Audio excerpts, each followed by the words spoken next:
আমার প্রিয় ছাত্রছাত্রীরা, আজ তৃতীয় অধ্যায়ের পঞ্চম ক্লাস শুরু করছি।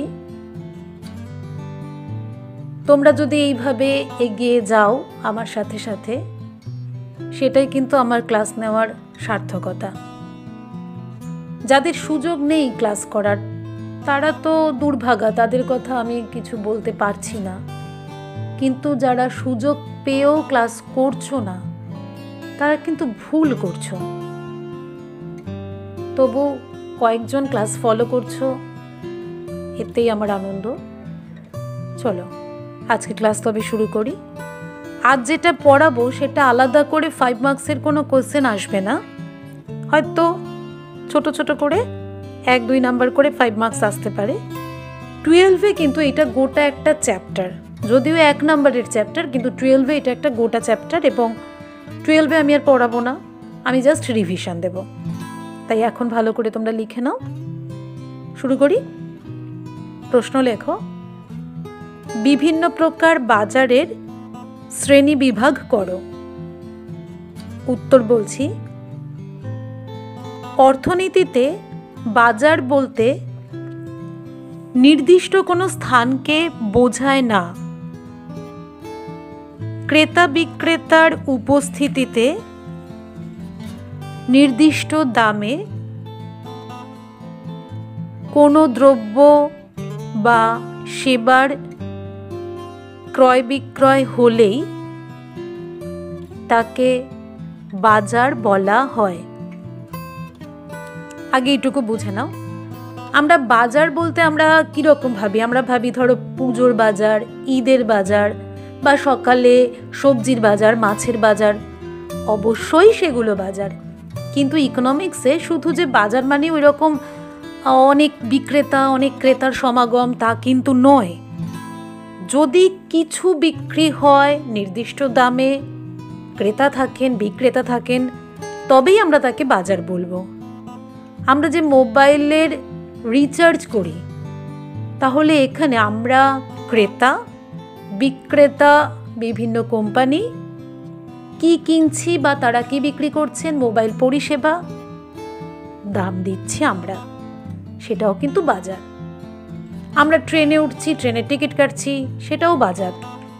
ঠিক আছে, নেক্সট লেখো, বিভিন্ন রূপে বাজারের শ্রেণীবিন্যাস করা যায়। এবার এখানে দেখো বাজারের একটা ছক দিয়েছি। এই যে চার্টটা, এই চার্টটা আমি যতটা পেরেছি স্পষ্ট করে ছবিটা তুলে তোমাদের দেবার চেষ্টা করেছি। তবু যদি বুঝতে অসুবিধা হয়, কোনো সমস্যা নেই, আমি মুখে বলে যাচ্ছি। প্রথমে লেখো বাজার, সেটাকে 4টে ভাগে ভাগ করো। ভৌগোলিক দূরত্ব অনুসারে 1 নম্বর, দ্বিতীয় দ্রব্যের প্রকৃতি অনুসারে, তৃতীয় সময়ের মেয়াদ অনুসারে, চতুর্থ প্রতিযোগিতা অনুসারে।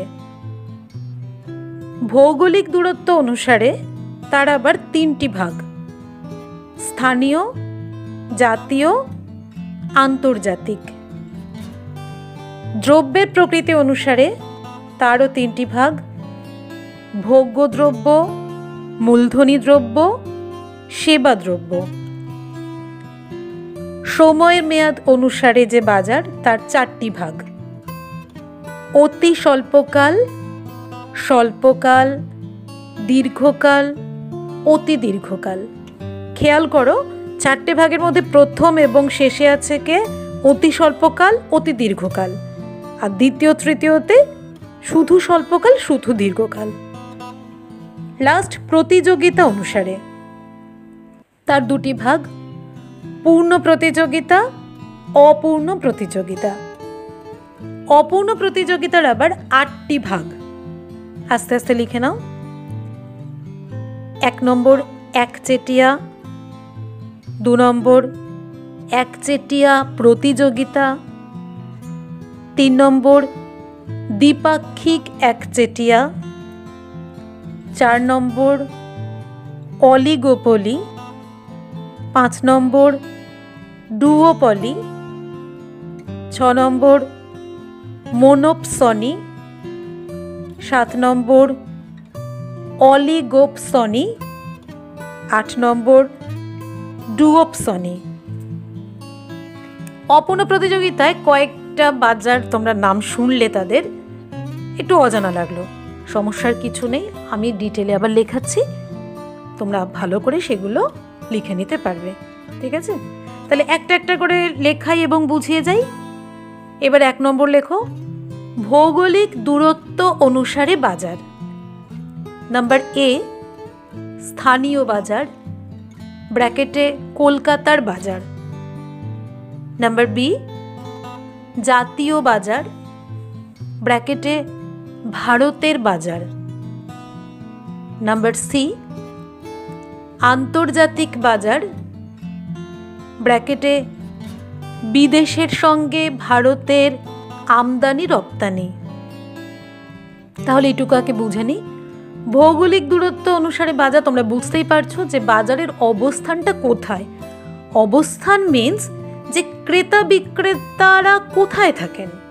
স্থানীয় বাজার আমরা দেখতে পাচ্ছি, উদাহরণ কি বললাম, যে কলকাতার বাজার, অর্থাৎ সেখানে উৎপাদনও ওখানে হচ্ছে, বিক্রেতাও সেখানে, ক্রেতারাও সেখানকার, দূরবর্তী অঞ্চলের কেউ নন, বা দূর থেকে যদি আনেনও ওখানেই কেনাবেচা হচ্ছে।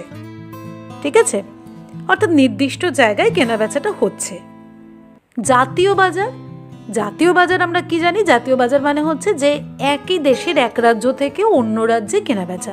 আমরা জানি আমাদের দেশের বিভিন্ন রাজ্যের মধ্যে বিভিন্ন দ্রব্যের কেনাবেচা ঘটে, যারা যেটাতে দক্ষ তারা সেটা উৎপাদন করেন, অন্যরা সেটা কিনে নেন, এটাকে আমরা বলছি জাতীয় বাজার। লাস্টেরটাও তোমরা জানো, আন্তর্জাতিক বাজার। এখন তো পৃথিবীর সব দেশই বিভিন্ন দেশের সঙ্গে তাদের যোগাযোগ আছে, কেউই স্বয়ংসম্পূর্ণ নন, তার কারণ হচ্ছে বিভিন্ন দেশ বিভিন্ন দ্রব্য উৎপাদনে দক্ষ, তাই সবাইকে সব দ্রব্য উৎপাদন করার দরকার নেই। যারা দক্ষ তারা সেটাই উৎপাদন করছেন, বিক্রি করছেন, আবার তারা কিনে নিচ্ছেন কোনটা, অন্যরা যেটা দক্ষতার সঙ্গে উৎপাদন করছেন। এইভাবে আমরা ভৌগোলিক দূরত্ব অনুসারে বাজারকে দেখলাম। নাম্বার 2 লেখো, দ্রব্যের প্রকৃতি অনুসারে বাজার। নাম্বার এ, ভোগ্য দ্রব্যের বাজার, ব্র্যাকেটে সবজির বাজার। নাম্বার বি, মূলধনী দ্রব্যের বাজার, ব্র্যাকেটে যন্ত্রাংশের বাজার। নাম্বার সি, সেবা দ্রব্যের বাজার, ব্র্যাকেটে চিকিৎসার বাজার। তাহলে আমরা দেখে নিই যে দ্রব্যের প্রকৃতি অনুসারে বাজারগুলো কি কি। ভোগ্য দ্রব্য, ভোগ্য দ্রব্য মানে আমরা নিত্য ব্যবহার্য বা নিত্য ব্যবহার্য ছাড়াও বিভিন্ন দ্রব্য যে ব্যবহার করি, সেই ব্যবহার্য দ্রব্যকে আমরা বলি ভোগ্য দ্রব্য। মাছ, সবজি এগুলো তো আছেই, এছাড়া চেয়ার, টেবিল, ফ্যান সমস্তটাই ভোগ্য দ্রব্য। এমনকি ওষুধকেও আমরা বলবো ভোগ্য দ্রব্য, তার কারণ হচ্ছে সেটা আমাদের প্রয়োজন মেটাচ্ছে। এইভাবে ভোগ্য দ্রব্য মানে হচ্ছে যেগুলো আমরা ব্যবহার করছি, যেগুলো আমরা ব্যবহার করে আমাদের প্রয়োজন মেটাচ্ছি। মূলধনী দ্রব্যের বাজার, তোমরা মূলধন পড়েছো, মূলধন মানে যা কিছু তৈরি করা হয় অন্য দ্রব্য উৎপাদনের জন্য। তাহলে দেখো যন্ত্রাংশ, যন্ত্রাংশকে আমরা খাই বা আমরা কোনোভাবে ব্যবহার করি, আমরা কিসের কাজে ব্যবহার করি, উৎপাদনের কাজে, তাই তার যে কেনাবেচা যেখানে হয় সেটাকে আমরা বলবো মূলধনী দ্রব্যের বাজার। আর সেবা দ্রব্যের বাজার, ইকোনমিক্সে এই সেবা কথাটা কিন্তু দ্রব্যের মতোই, দ্রব্যের সঙ্গেই সমার্থক। এই যে একটু আগে আমি বললাম মোবাইল পরিষেবা, চিকিৎসা, পরিবহন, শিক্ষা, এগুলো সবই হচ্ছে কি সেবা দ্রব্য। ঠিক আছে, নাম্বার 3 লেখো, সময়ের মেয়াদ অনুসারে বাজার। নাম্বার এ, অতি স্বল্পকাল। এটা একটা লাইন লেখো, প্রত্যেকটা আমি একটা করে লাইন বলবো এটার। তাহলে অতি স্বল্পকাল কি? যে সময়ে উৎপাদনের সমস্ত উপাদান স্থির থাকে তাকে বলা হয় অতি স্বল্পকাল। পয়েন্ট বি, স্বল্পকাল, যে সময়কালে উৎপাদনের অন্তত একটি উপাদান স্থির থাকে তাকে বলা হয় স্বল্পকাল। নাম্বার সি, দীর্ঘকাল। যে সময়কালে উৎপাদনের সমস্ত উপাদান পরিবর্তনশীল হয় তাকে বলা হয় দীর্ঘকাল।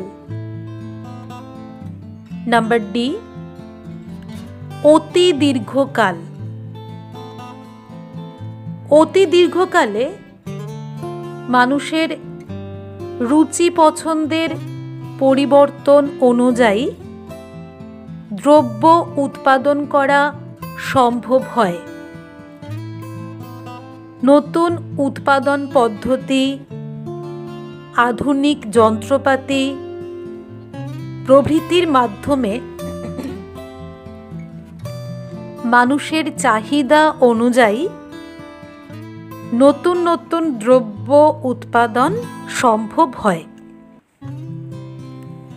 তাহলে সময়ের মেয়াদ অনুসারে বাজারগুলো আমরা জেনে নিই। তার আগে আমরা বলি যে তোমরা ফার্স্ট চ্যাপ্টারেই পড়েছো যে উৎপাদনের উপাদান 4টি: জমি, শ্রম, মূলধন, সংগঠন। তো এখানে একটা কথা বললাম যে উপাদান স্থির। ব্যাপারটা হলো ওই 4টি উপাদান অবশ্যই 4টি উপাদানই আছে, তবু উৎপাদনের সঙ্গে সঙ্গে উপাদানের চেঞ্জ হলো কি না সেই অনুযায়ী উপাদানকে 2টি ভাগে ভাগ করা হয়: স্থির উপাদান এবং পরিবর্তনশীল উপাদান। যেমন ধরো একটি কারখানায় উৎপাদক উৎপাদন বাড়াতে চাইছেন, তখন তিনি কি করবেন? তিনি র মেটেরিয়াল বেশি করে কিনবেন, তিনি শ্রমিক বেশি করে নিয়োগ করবেন বা শ্রমিকের কাজের সময় বাড়িয়ে দেবেন, কিন্তু মেশিন যে কটা ছিল সে কটাই আছে। তাহলে এখানে উৎপাদন বাড়লেও বা বাড়ানোর চেষ্টা করা হলেও মেশিনের সংখ্যা একই রইল। এই যে সমস্ত উপাদান উৎপাদনের চেঞ্জ হলেও উপাদান একই থেকে যায় তাকে আমরা বলবো স্থির উপাদান। অন্যদিকে আমি কাঁচামাল, শ্রমিক, আমি বললাম যে শ্রম বাড়ানো হবে, সেগুলোকে কি বলবো আমরা? পরিবর্তনশীল উপাদান। ঠিক আছে? এই কনসেপ্ট দিয়েই আমরা এই সময়ের মেয়াদ অনুসারে বাজারগুলো জানব। প্রথমে কি বলা হচ্ছে? অতি স্বল্পকাল, অর্থাৎ এত কম সময়। এখানে কিন্তু আমরা কোনো টাইম দিয়ে দেখো ভাগগুলো করিনি, যদিও বলা হচ্ছে সময়ের মেয়াদ অনুসারে, কিন্তু এখানে কোনো দিন, মাস, বছর কিছুর উল্লেখ নেই। উপাদানের চেঞ্জ হলো কি হলো না সেই অনুযায়ী কিন্তু এখানে বাজারে শ্রেণীবিভাগ করা হয়েছে। অতি স্বল্পকাল কাকে বলা হবে? যে সময়ে সমস্ত উপাদান স্থির থাকবে, অর্থাৎ কোনো উপাদানই চেঞ্জ করা হচ্ছে না। অর্থাৎ আমি যে বললাম এখানে মেশিন, শ্রম, অন্যান্য সমস্ত উপাদান স্থির থাকছে, এটাকে আমরা বলবো কি? অতি স্বল্পকাল। স্বল্পকাল কাকে বলবো? যে সময়ে উৎপাদনের অন্তত একটি উপাদান স্থির থাকে। এই অন্তত একটি যখন বলি, অনেক স্টুডেন্টই কি বলে যে একটি উপাদান স্থির থাকে। একটি উপাদান আর অন্তত একটি উপাদানের মধ্যে পার্থক্য আছে, বুঝতেই পারছো। অন্তত একটি উপাদান স্থির থাকে মানে হচ্ছে একটি উপাদান বা তার বেশি উপাদান স্থির থাকতে পারে, কিন্তু যদি বলি একটি উপাদান স্থির মানে একটি উপাদানই স্থির। এখানে কি বলা হচ্ছে? অন্তত একটি উপাদান স্থির, বাকিগুলো পরিবর্তনশীল। এটাকে আমরা বলবো কি? স্বল্পকাল। দীর্ঘকাল কি? যে সময় উৎপাদনের সমস্ত উপাদান পরিবর্তনশীল, কোনোটাই স্থির নয়।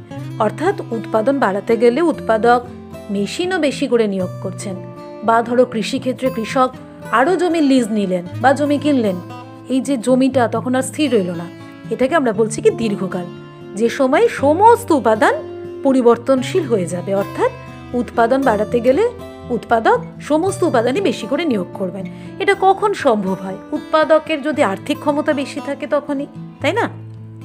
লাস্ট বলছি অতি দীর্ঘকাল। সেটা কিন্তু উপাদান দিয়ে বলা হচ্ছে না, এটা অনেকটা সময়। অতি দীর্ঘকাল মানে অনেকটা সময়, যে সময় মানুষের চাহিদার অনেক পরিবর্তন ঘটছে, নতুন নতুন দ্রব্য আবিষ্কৃত হচ্ছে, অর্থাৎ লাইফস্টাইলটাই চেঞ্জ হয়ে যাচ্ছে। এটাকে আমরা বলছি কি? অতি দীর্ঘকাল। বোঝা গেল? ঠিক আছে। ধরো আমরা দেখি যে এই যে আমরা শুনছি বা দেখছি বিভিন্ন স্টেশনে এখন এসকালেটর। তারকেশ্বরেই দেখেছো, এতদিন কিন্তু এসকালেটর ছিল না।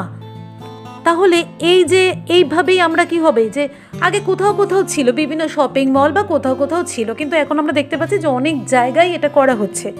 মানুষের স্বাচ্ছন্দ্য বা নতুন জিনিস আসছে, মানুষের যাতে সুবিধা হয় এইভাবে, তাহলে মানুষের জীবনযাত্রার ব্যাপারটাই অন্যরকম হয়ে যাচ্ছে। এটাকে আমরা বলছি কি অতি দীর্ঘকাল।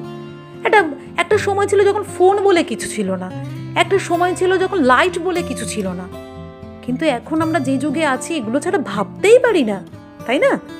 এই যে চেঞ্জ, নতুন নতুন জিনিস এলো, সেগুলোতেই আমরা অভ্যস্ত হয়ে গেলাম, এইটাকে আমরা বলছি অতি দীর্ঘকাল।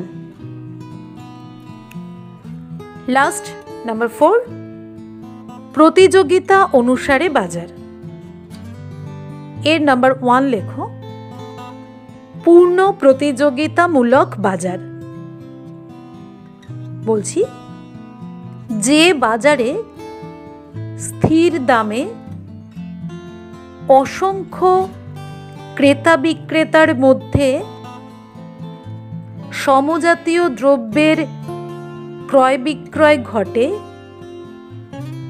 তাকে বলা হয় পূর্ণ প্রতিযোগিতামূলক বাজার। এটাকে বলে নি, তারপর অপূর্ণ প্রতিযোগিতামূলক বাজারও একটা একটা করে এগোবো। পূর্ণ প্রতিযোগিতামূলক বাজার 12-এ এইটা নিয়ে একটা 5 মার্কসের একটা আলাদা চ্যাপ্টারই আছে, এবং 11-এও তোমরা এই চ্যাপ্টারে পূর্ণ প্রতিযোগিতামূলক বাজারের বৈশিষ্ট্য পড়বে। তবে এইটুকু সংজ্ঞাতে যেটুকু জানার আমি জানিয়ে দিই, পূর্ণ প্রতিযোগিতা, পূর্ণ অর্থাৎ প্রতিযোগিতাটা বিশাল। প্রতিযোগিতা, যে কোনো প্রতিযোগিতায় বেশি হবে কখন? যখন দেখব সেখানে পার্টিসিপেন্ট বেশি, অর্থাৎ এখানে ক্রেতা বিক্রেতা উভয়ের সংখ্যাই বেশি। শুধু তাই নয়, সবাই সমজাতীয় দ্রব্য বিক্রি করছেন বিক্রেতারা। দেখবে যে কোনো বিক্রেতা তার বাজারটা দখল করা বা ক্রেতাদের আকৃষ্ট করার জন্য কি করতে পারেন, তার দুটো অস্ত্র থাকে। তিনি কম দাম চাইতে পারেন অথবা দ্রব্যের কোয়ালিটিটা বাড়াতে পারেন। কিন্তু আমরা এখানে কি দেখছি, দ্রব্যের কোয়ালিটি সেম, সমজাতীয়। তাহলে প্রত্যেকে সমজাতীয় দ্রব্য বিক্রি করছেন, বিক্রেতার সংখ্যা অনেক, ক্রেতার সংখ্যা অনেক। এবার সবাই যদি সমজাতীয় দ্রব্য বিক্রি করেন, কোনো বিক্রেতা ধরো বেশি দাম চাইলেন, তখন ক্রেতা বলবে কি, অন্য অনেক বিক্রেতা আছে কম দামে দিচ্ছেন, আমি তোমার থেকে কিনবো না। তেমনি কোনো ক্রেতা যদি বেশি দরদাম করেন, বিক্রেতা বলবেন আমি অন্য ক্রেতাদের কাছে বিক্রি করব, তোমার কাছে বিক্রি করব না। তার ফলে দেখা যায় কি, এখানে দামটাও স্থির হয়ে যায়। তাহলে দেখো কম্পিটিশনটা কোন লেভেলে। যে দুটো অস্ত্র থাকে বিক্রেতার বাজারটাকে দখল করা, ক্রেতাদের আকর্ষণ করা, সেই দুটোই কিন্তু অস্ত্র এখানে নেই। অর্থাৎ দ্রব্যের কোয়ালিটি সেম, দামও সেম। বোঝা গেল? নাম্বার 2, অপূর্ণ প্রতিযোগিতামূলক বাজার। যে বাজারে ক্রেতা বা বিক্রেতার সংখ্যা অনেক হয় না, দ্রব্যের দাম স্থির থাকে না, দ্রব্যের গুণগত মান একরকম হয় না, তাকে বলা হয় অপূর্ণ প্রতিযোগিতামূলক বাজার। এই বাজারের প্রধান বৈশিষ্ট্য দাম পরিবর্তনশীল। তাহলে পূর্ণ প্রতিযোগিতার ঠিক অপোজিট। এখানে ক্রেতা বা বিক্রেতা কোনো একজন, মানে একটা সাইড হয়তো বেশি হতে পারে, কিন্তু উভয় সাইডই সবসময় অসংখ্য হয় না, দাম স্থির থাকে না, বিভিন্ন জন বিভিন্ন দাম চাইতে পারেন, কোয়ালিটি সেম থাকে না। এটাকে আমরা বলছি কি, প্রতিযোগিতাটা এখানে কেমন, যে আমি ইচ্ছে করলেই বিক্রি বাড়াতে পারি, দাম কমিয়ে বা কোয়ালিটি ভালো করে, ঠিক আছে? তাহলে এখানে প্রতিযোগিতাটা অতটা টাফ নয়, এজন্য এর নাম কি, অপূর্ণ প্রতিযোগিতামূলক বাজার। তার বিভিন্ন ভাগ আছে, 8টা ভাগ আমরা পড়েছি, আমি একটা করে লেখাবো, একটা করে বোঝাবো। নাম্বার এ, একচেটিয়া বাজার। ব্র্যাকেটে লিখে রাখতে পারো মোনোপলি মার্কেট। যে বাজারে একজন মাত্র বিক্রেতা অসংখ্য ক্রেতার কাছে এমন দ্রব্য বিক্রি করেন যার কোনো ঘনিষ্ঠ পরিবর্ত দ্রব্য থাকে না, তাকে বলা হয় একচেটিয়া বাজার। এই বাজারে ফার্মের প্রবেশ প্রস্থান থাকে না। ব্র্যাকেটে লিখতে পারো, লিখেই নাও। নির্দিষ্ট অঞ্চলে বিদ্যুৎ সরবরাহ সংস্থা। এটা বুঝে নাও, একচেটিয়া নামটার মধ্যেই উত্তর রয়ে গেছে যে বিক্রেতা মাত্র একজন, তিনি অনেক ক্রেতার কাছে দ্রব্য বিক্রি করেন এবং এমন একটা দ্রব্য বিক্রি করেন যেই দ্রব্যটার মানে পরিবর্তিত দ্রব্যও কেউ বিক্রি করছে না, অর্থাৎ সেই দ্রব্যটার পরিবর্তে যদি অন্য কোনো দ্রব্য থাকতো তাহলে কি হতো, তার একচেটিয়া বাজারটা সেরকম হতো না। সেটা একা তিনিই বিক্রি করছেন এবং অন্যজনের এমন কেউ নেই যে ওইটার পরিবর্তে ব্যবহার করা যে এমন কোনো দ্রব্য বিক্রি করছেন, অর্থাৎ কোনো ঘনিষ্ঠ পরিবর্তিত দ্রব্য নেই। তাকে আমরা বলছি কি একচেটিয়া বাজার। এবং এখানে প্রবেশ প্রস্থান নেই, অর্থাৎ নতুন কেউ কোনো ফার্ম এই দ্রব্য বিক্রি করবেন না, আর যিনি আছেন তিনি বন্ধ করে দিলেই কি হবে, আর বাজারটাই থাকবে না। তার জন্য বলা হচ্ছে কি প্রবেশ প্রস্থান নেই। প্রবেশ প্রস্থান মানে তো এই নয় যে একটা মেলা হচ্ছে, আমরা টিকিট দিয়ে সেখানে ইন করছি আবার বেরিয়ে পড়ছি, প্রবেশ প্রস্থান সেটা কিন্তু নয়। প্রবেশ প্রস্থান মানে এখানে যে নতুন করে আর কেউ এই ব্যবসাটা করবে না, বা যিনি আছেন তিনিও বেরিয়ে যাবেন না। তো এইটা তো সব রকম জিনিসের ক্ষেত্রে হয় না। যেমন উদাহরণ কি দেখলাম, যে নির্দিষ্ট অঞ্চলে যে বিদ্যুৎ সরবরাহ সংস্থা, যেমন আমাদের এখানে আছে কলকাতা এবং পার্শ্ববর্তী অঞ্চলে সিইএসসি, তো আমাদের ওইদিকে কি আছে WBSEDCL, অর্থাৎ একটা নির্দিষ্ট সংস্থায় বিদ্যুৎ সরবরাহ করছে। তার কারণ কি, বিদ্যুৎ সরবরাহ যদি বিভিন্ন সংস্থা করে থাকে তাহলে তো অহেতুক তারের অপচয় হবে। আমরা জানি যে নানা রকম যে কানেকশন বা পোল এগুলোর অপচয় হবে। একটা সংস্থাই তো একটা অঞ্চল দখল করতে পারে, আর কারো তো দরকার নেই। ঠিক তেমনি ধরো রেল কি হচ্ছে, আমরা যদি দেখি যে একটা রেল লাইন আছে তার পাশে অন্য কোনো কোম্পানি রেল লাইন করেছে, এটা ভাবতেই হাসি পায় না? তাহলে তারা একাই দখল করে রাখছে। এটাকে আমরা বলছি কি একচেটিয়া বাজার। শুধু তাই না, ধরো একটা অঞ্চলে একটা মিষ্টির দোকান, তাহলে তার সেখানে একচেটিয়া বাজার। কেমন? নাম্বার বি, একচেটিয়া প্রতিযোগিতামূলক বাজার।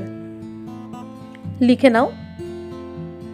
আচ্ছা, ইংলিশ টার্মটাও লিখে রাখতে পারো, মোনোপলিস্টিক কম্পিটিশন।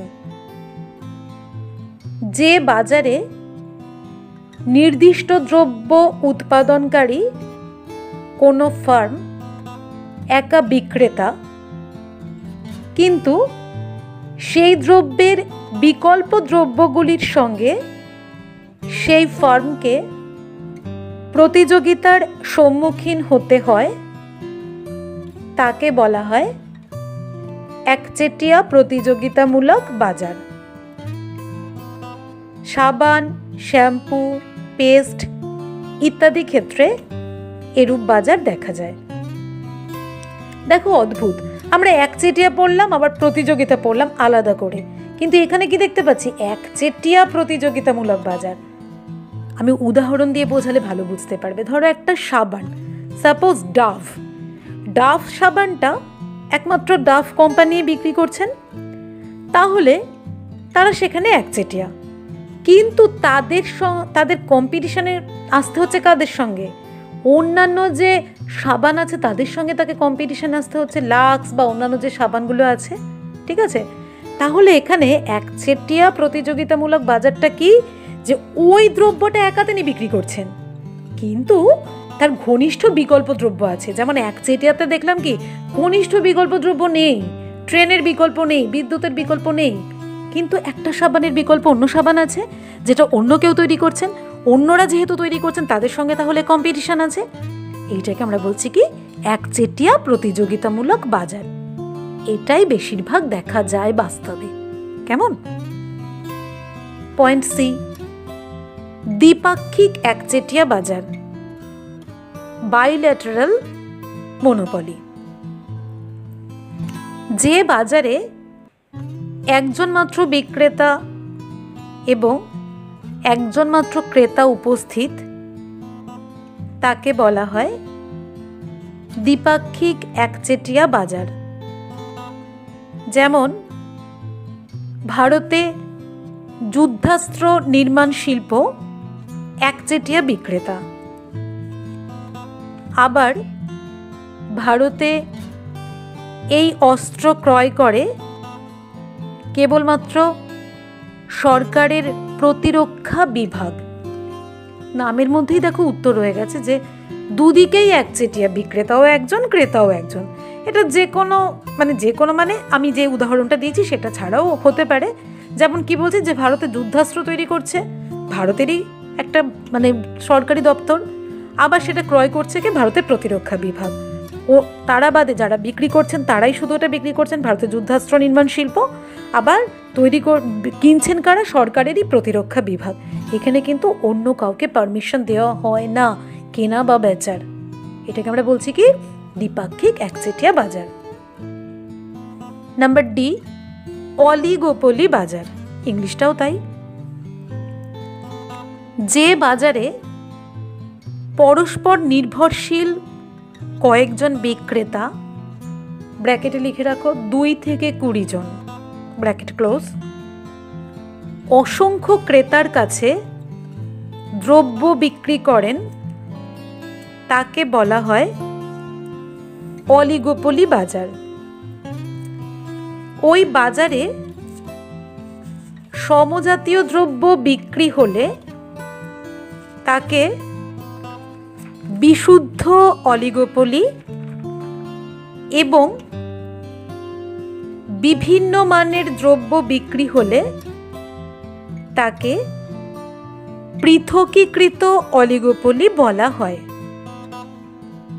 যেমন শীতল পানীয়র বাজার মানে কোল্ড ড্রিঙ্কসের বাজার, এটা বুঝে নাও। অলিগোপলি বাজার মানে যে কয়েকজন বিক্রেতা, পরস্পর নির্ভরশীল কয়েকজন বিক্রেতা। কেন বলছে, যখন বিক্রেতার সংখ্যা অল্প না, তখন একই জিনিস যদি কয়েকজন মাত্র বিক্রি করেন, তাহলে একজনের বিক্রি বাড়লে অপরজনের বিক্রি কমে যাবে। কেননা একজনের বিক্রি বাড়ছে মানে ক্রেতারা তার থেকে জিনিসটা কিনছেন, অপরজনরা সেভাবে বিক্রি করতে পারছেন না। এই যে একজনের বিক্রির ওপর অন্যজনের বিক্রি নির্ভর করছে, এটাকেই বলা হচ্ছে কি পরস্পর নির্ভরশীল। তাদের সংখ্যা মোটামুটি 2 থেকে 20। তারা যদি একই জাতীয় জিনিস বিক্রি করেন তাদের বলা হবে বিশুদ্ধ অলিগোপলি, আর যদি কিছুটা ঘনিষ্ঠ হয় তাহলে তাকে বলবো কি পৃথকীকৃত অলিগোপলি। যেমন দেখবে আমাদের কোল্ড ড্রিঙ্কসের কোম্পানি তো খুব বেশি নেই, এটাকে আমরা বলবো কি অলিগোপলি বাজার। নেক্সট নাম্বার ই, ডুওপলি, ইংলিশটাও তাই। যে বাজারে 2 জন বিক্রেতা অসংখ্য ক্রেতার কাছে দ্রব্য বিক্রি করেন তাকে ডুওপলি বলা হয়। ব্র্যাকেটে বৈদ্যুতিক লেনদেনে ভিসা ও মাস্টার কার্ডের ব্যবহার। ডুওপলিটা অলিগোপলির একটা পার্ট। অলিগোপলিতে বললাম না যে 2 থেকে 20 জন, 2 জন যদি থাকেন তাহলেই তাকে আমরা বলছি কি ডুওপলি। যেমন আমরা এখন অনলাইন ট্রানজাকশন করি কার্ডের মাধ্যমে, তো সেখানে ভিসা এবং মাস্টার কার্ড, ঠিক আছে, বিদেশীয় পেমেন্টের জন্য এটা ব্যবহার করা হয়। তাহলে 2 জন মাত্র বিক্রেতা, এটাকে আমরা বলছি কি ডুওপলি বাজার। নাম্বার এফ, মনোপসনি, ইংলিশটাও তাই। যে বাজারে বিক্রেতার সংখ্যা অনেক এবং ক্রেতার সংখ্যা মাত্র 1 জন, তাকে বলা হয় মনোপসনি। ঠিক মনোপলি বা একচেটের উল্টোটা হচ্ছে মনোপসনি। একচেটে বাজারে আমরা কি দেখলাম, বিক্রেতা একজন ক্রেতা অনেক, আর মনোপসনিতে কি দেখতে পাচ্ছি, ক্রেতা একজন বিক্রেতা অনেক। ব্যাপারটা কি হচ্ছে যে একচেটিয়া বাজারে যিনি বিক্রেতা, ধরো এই যে বিদ্যুৎ সংস্থা, বিদ্যুতের জন্য যা কিছু, বিদ্যুৎ সরবরাহের জন্য যা কিছু প্রয়োজন, সেটা কারা কিনবেন, শুধু বিদ্যুৎ সরবরাহ সংস্থাই কিনবেন, কিন্তু তৈরি করছেন বিভিন্ন ফার্ম।